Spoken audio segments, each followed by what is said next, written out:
Sometimes you've got some eggs and you just don't know whether they're fresh or not. Now it's kind of impossible to look at an egg and know if it's fresh, even though most grocery stores these days do print the date on them just like so, but sometimes these dates get rubbed off because of some other reason that we just don't know. Now in that kind of case, what do you do to figure out if an egg is fresh or not? Well, here's a simple trick. Just drop your egg in some water and the fresh ones will sink to the bottom just like this, and the unfresh ones will float to the top just like so. Now the great thing about this trick is you can do it with multiple eggs if you happen to have a big enough tub, and then you can easily detect which eggs are fresh and which eggs are no good. For example here, these two are no good and I'm just going to dispose of them and cook with the rest.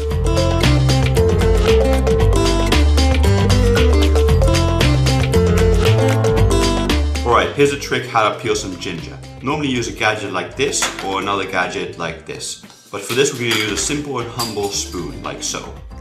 Or you can use a smaller one like a teaspoon like this one. All you do is just scrape it across the surface at a little bit of an angle and it just removes the skin from the ginger. Now you can also use the big one. It doesn't really matter what spoon you use. But the great thing about spoons is they can get into the crevices and valleys where other tools can't really get into, and they just remove the skin from the ginger, so you're left over with much more ginger root at the end of peeling. There we go, done.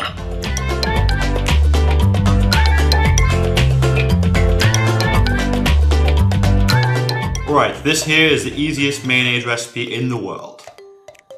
Add 2 egg yolks, one broke sadly there, and then you want to add half a teaspoon of mustard, just like so.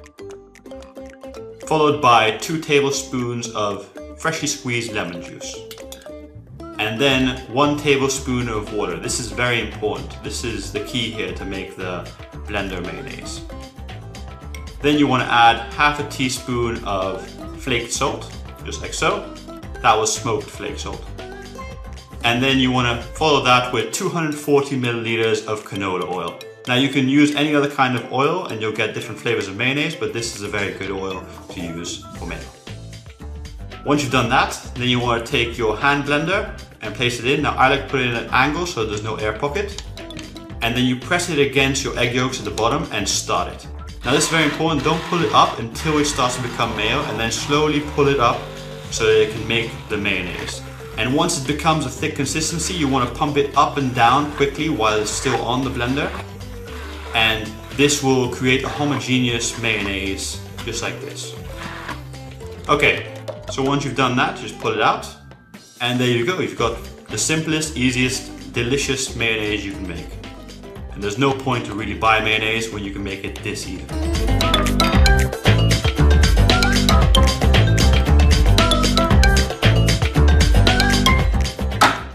Cutting boards are great for cutting, but sometimes they can slip and slide and move. Now this can be very dangerous when you're using a big sharp knife like this. If it moves at the wrong moment, you could cut yourself. A very simple solution that I found for this is I went to IKEA and bought this special roll they have. It's a sort of sticky material that's used to keep carpets down. Now you just cut it to size and place it underneath the cutting board and it stays put and it does not move. Now, if you don't want to go to IKEA and get this, or you don't want to spend the very small amount of money to get this, then I got another solution for you. Just take some water and a paper towel.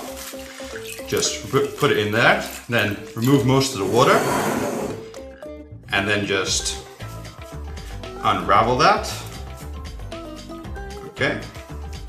Place it down on your surface, place the cutting board on top, press down, and then it does not move. Now I do recommend the other material from IKEA, but if you can't get this, the other system is a very cheap and easy solution that you can use to keep your cutting board in place. Okay.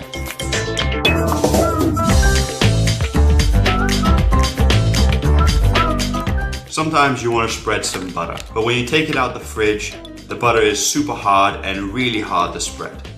This is super annoying. So what do? You usually just pop it in the microwave, but the issue with this is it always seems to over melt the butter and make it into a big soupy mess just like this. That can be very annoying. So there must be a better way.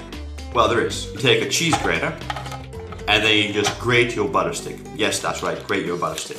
Now that's got 2 added benefits. One, it delivers energy to the butter by the grating motion, which makes it a bit softer, and also the higher surface area makes it softer quicker also. Lastly, it's in this funny, interesting spaghetti-like consistency, which now is super spreadable, so you can just spread it on whatever you want, and you have nice soft butter. Success!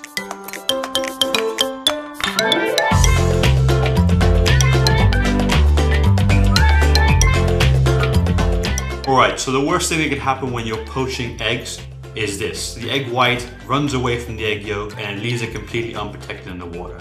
And then it just comes out all weird, like flat, and the egg yolk is completely overcooked. Now here's a very simple trick to make perfect poached eggs every single time. Take a little bit of cling film, place it into a bowl just like this, then crack your egg and drop it in just like so. Then pick up the sides of the cling film and just wrap it round tightly, trying to remove as much air as you can away from the egg.